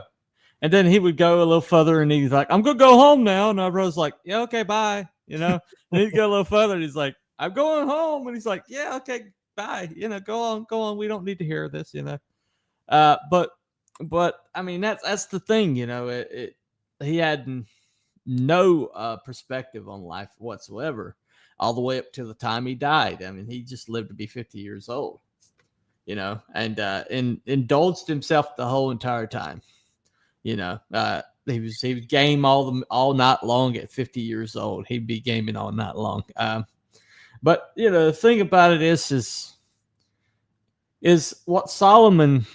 The lesson of Solomon is you can be the smartest person in the world. You can be the richest person in the world. You can have all the chicks, and yet you'll still be miserable because you get to the end of the world and realize there's nothing more that you want.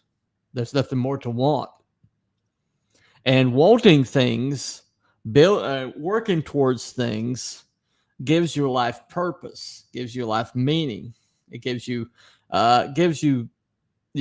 summits to what happened at Alexander the Great. He got to the end of the world and realized there was no more worlds to conquer, and he drank himself to death. That's historical fact. I this back to AI. We are going to enter into a real weird phase, and I'm kind of nervous about it because we're going to enter a phase where, they didn't do a Star Wars movie the way I like. I'm going to hit a button and generate my own Star Wars movie. Right. Now, is this going to cause some people say it'll cause competition to make like arts, comics, and stuff like that better, and other people say it'll just lower the quality for everything. Right. I don't know. I like the fact that I'm writing a script, I'm sending it to a friend, and every day he's sending me a couple of images, and we're working at. No, that's not quite right. I guess I said it wrong, and let's fix this. And gee, I got to do this now instead. So now it's taking forever, and the anticipation is like. Did you see that page that Arkham sent today? No, I didn't see that. Wow. So good. Actually, I guess the flag did exist. Okay. His parents made a lot. Sure as shit had a USS flag. Okay. The damn thing took up half the living room. Wow. Okay.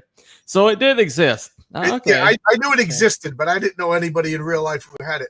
No, I remember. I mean, I heard about it. I saw the articles, but I never. Do you see this Borg cube behind me? Yeah, I see that. Yeah. Mm-hmm. That's a game piece for a game called Star Trek Attack Wing. And there's a Star Wars X-Wing version. It's the same system with two different IPs. They make a Star Destroyer for that game. Wow. It probably would take up my entire game table, and I'm so tempted to buy it. Right. But what would I do? It's ridiculous. It's. Well, I remember when Castle Grayskull was like the thing to get, and people that had Castle Grayskull had extra cachet. I saw one at the Comic-Con the other day, and I was like, wow, okay, that's kind of like anticlimactic, I remember commercials for the Star Wars Death Star toy. And my friend Sean got one, and I was just like, right. It's just this like wedge. So of course, once the disappointment set in, we were like, we should get like 7 of them and make right. But that's just it. That's Solomon. Yeah. You want something, then you get it, and then you're disappointed. That was the point that I was trying to make with all those Star Wars figures. It was a big quest. Yeah. And there's a Motorhead song called "The Quest is better, the chase is better than the catch." Yeah. And it's absolutely right. And I think like what we need to do, maybe the wisdom of Solomon, is to teach us like this is a guy who had everything, and yeah. and it didn't make him happy. But maybe it's like you need to figure out, like, set up this, like, maybe a quest of self-improvement. Right. You know what I mean? Something that, like, as you pursue it, you're never actually there. So the pursuit is an eternal pursuit. Here I am getting all philosophical, but well, I mean, we know people totally changed personally. my mind about Solomon. I had a completely different way that this conversation was going to go in my head. Yeah. But, you know, so Well, that's what I'm here for. I mean, that's what I'm here for, right? I can't wait to talk to you about Job. Well, me and Job have a very special relationship. Yeah, I'm a little angry at God whenever I read Job. So maybe yeah. Well, some people who know my background are kind of like, oh, you're as close to Job I've ever seen. So, you know, but end of the day. First off, how you doing, Pixel Trader? Hey, Pixel, good to see you, man. Good to see you. I'm sorry, I got so into the conversation. Pixel Trader, Merkmaid, right? Yeah, the little Merkmaid is his comic. Check it out. I think he's got one coming out called Mercules. You need to. Yeah, he's also going to do Mercules. He's going to make like the Merc universe. Right. Yeah. But it's like my dog. I had a dog named Tippy, and Tippy was a border collie mix. Okay. Now, if you know anything about border collies, they're the fastest dogs from 0 to 60 in the world. I mean, greyhounds have a higher top speed, but border collies, because of their those dogs need to be doing something. Yes, right? Those are working dogs. Well, Tippy, I don't know what else he had in him, but he had something else in him. He had he didn't have one extra gear; he had multiple extra gears. And Tippy would chase cars. And one time, Tippy caught a car. Yeah, what am I going to do with this now? And broke his paw. I mean, I've never even heard of a dog catching a car but he was so fast that he actually caught the damn car, and it broke his paw. And so he had a cast on his leg for a while. Yeah, there you go. But the thing about it is be careful what you if you get what you pursue. Sometimes it's a catch-22. Well, on Twitter, I follow all these threads, and of like these women who get divorced. Yeah. Congratulations. All my friends told me. My buddy Phil, his wife, he had 5 sisters. Well, she had 5 sisters. All 5 of them got divorced. Phil and his wife were happily married. They had 5 kids. Phil is the nicest guy you'll ever meet. Yeah. Not, he was a UPS driver, not the most glamorous job. Right. Totally good dad. These harpies, oh, look at her. I'm divorced now. I'm going out on dates. She literally called him up. This is going to be like the one stream that he's actually watching. She literally called him up. It was like, come take the day off work. The kids are gone. 5 kids are gone. Me and you, we're going to get busy. So he's like, all right, home. Police are there. She lied, said he abused her. Under the state that they were living in, he had to go to jail. And then she kept him out of the house for 2 weeks. According to the laws of that state, 2 weeks out of the house means you abandon everything. Took him for everything. Now she's miserable. Guess what? Phil has a new wife. Yeah. He's happy as can be, and she's miserable. I see that story, not just women. I see over and over and over again. Over again. Well, the grass is, might be greener because it's over the septic tank. Right. But, I never thought I would say this, but like I said, it's somewhere in my mid-40s, I started to realize there's a pleasure in self-denial. Yeah. Like, I remember all my friends were going to a party, and I was like, I got to work. I was in my 20s, and I had my own business. I was like, I got to work. Can't leave. And I just, felt proud of myself that I did the right thing. You know what I mean? And it was like, good. Turned out that party was awesome. I still hear legends of that party, but like that business collapsed. But like I still did the right thing. I don't know. Well, let me we'll wind it down. It's 2 hours and I got to go to bed. Okay, well, let me read you this.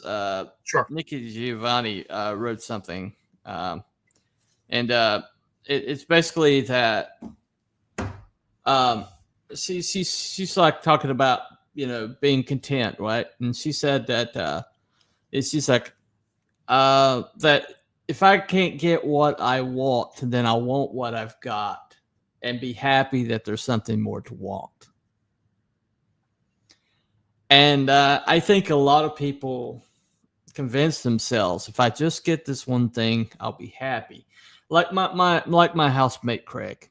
Yeah, this house right here, he was obsessed with it. He didn't go anywhere. He didn't go on any trips. He, unless somebody else paid for it, he didn't buy himself anything extra. He didn't buy himself anything nice. And then at the end of his life, he's in the death. He's on his. He didn't know it was his deathbed, but he knew that it wasn't looking good. And his nephew was kind of like, "Oh, well, let me help you buy this house." And so he bought this house, and it's perfect. It's everything he's ever wanted. It's like I mean, even there's this place he'd like to go to called Sheets. It's like a place he used to go there all the time after when he went to college. He went to college late in his life, but he'd always go by and get the hot dogs. Right? We've got a Sheets right there on the corner. So this place right here is like the perfect place, and he never got here. And so and I'm living basically in Ozymandias's dream here. And this is somebody who like sacrificed and deferred his life to get this one thing. And now I'm living here and he's in the ground. And so the thing about it is that pursuit of the thing that you think is going to make you happy is never going to make you happy, because even if you get it, if you're not content where you're at, if you're not content with your life now, you'll never be content with whatever you get. My wife and I, there's that $1 billion lottery. Of course, I bought a lottery ticket. You know what I mean? Right. I whenever there's a big lottery, I buy one ticket, because statistically it's the same odds if you buy 30, 40, 50 tickets. You know what I mean? So I buy one ticket, and then we daydream and we talk and what are we going to do? Right. And I always say the same thing. Like, who knows? I mean, once you get that $1 billion, it's a little different. But I say, I don't want to move. I want to fix up this house. Mm-hmm. This house came in at a low point in my life, and it's a modest little small house. Yeah. And the upstairs is Reuben Kincaid would feel home at my house, because it's still old wooden panels. Right. It's original cabinets. It's original everything, Yeah. But I would like to fix up this house. Like, I don't want a freaking mansion. And I remember back in my 20s, get that big old mansion with the built-in pool and everything. Yeah. Now it's like, I'd be happy just fixing up this house. Get the pad. We got a deck that's kind of falling apart. It's right. Fix that. It's funny how when you're in your 20s, you're like, I'm gonna get rich. I'm gonna get a harem, right, hot chicks and everything. Now it's just like, I get to sleep late and I don't want to work. I've been crawling through ducks for the past. I lost 10 pounds in 3 weeks. I've been crawling through ducks. I'm almost 60. I don't want to do that anymore. I don't think anybody can get. I don't think it takes the wisdom of Solomon or the decadence of Solomon to be like, John's losing it. He doesn't want to. Well, I mean, look at kids. What's the thing about kids? They're happy with the stupidest things. They'll be happy with a cardboard box more than the toy. Yeah, that's the wisdom of Solomon right there. Yeah, it's being content. One last thing. Abraham Shakespeare won a $30 million lottery in Florida. Never had anything his entire life. His real name is Abraham Shakespeare? His name was Abraham Shakespeare. Nice. That's like a superhero name or exactly. But he disappeared. And it turns out that the person that he went to for to help him sort out his life and all the people that were like taking advantage of him basically killed him and put him underneath a deck in their yard. And then was like took over his money.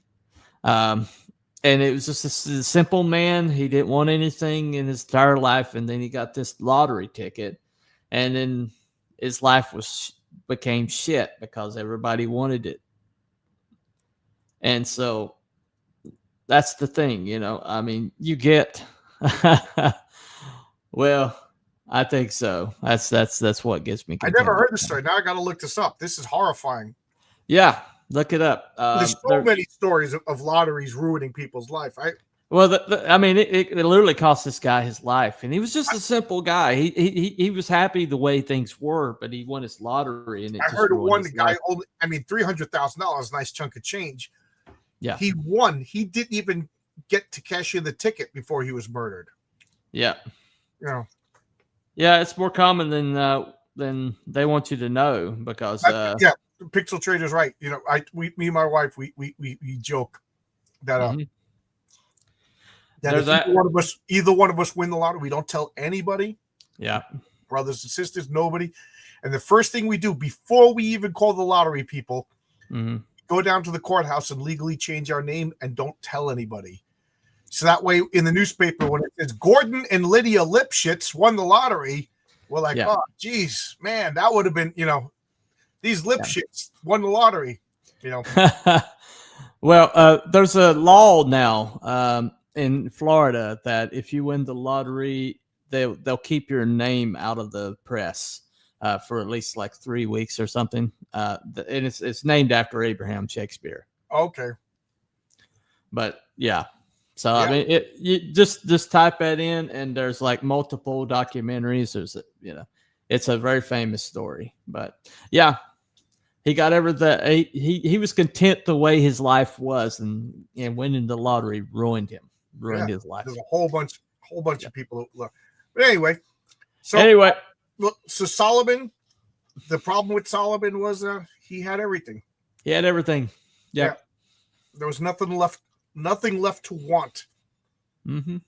It's the catch-22 of success. Yeah. If you get there, if you reach the top of the mountain, where else can you go from the top of the mountain? I see everybody's got a lottery plan. You gotta have a lottery plan. Mm-hmm. And I tell my wife, I said, we put the money so that I get what is it called? Now I can't think because I'm getting sleepy. But when you basically get an allowance, a trust fund, right? Because I'll oh wow, I got Amazing Fantasy 15. I got Wiz. Don't ever take the lump sum. And then the next thing I can't pay my bills because I got all the comic books. You know what I mean? Right. There you go. Yeah. But on that note, thank you guys for showing up. I know it's weird for me to be streaming at this time of night, but this is how my work schedule is going to be for the foreseeable future, at least until December. So thank you, Cooper, thanks for inviting me on. Yeah, this is a lot of fun. Next time we'll definitely do Job. That one, the last one we talked got a little heated. This one we were on the same tracks. I think Job will get a little heated. Job gets me angry. That book. All right. Thanks a lot, everybody.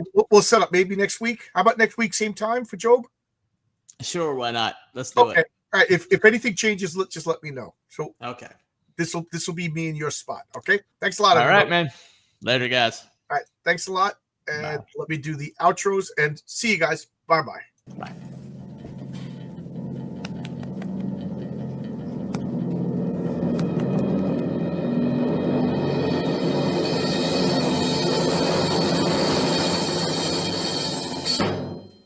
Goodbye, kids.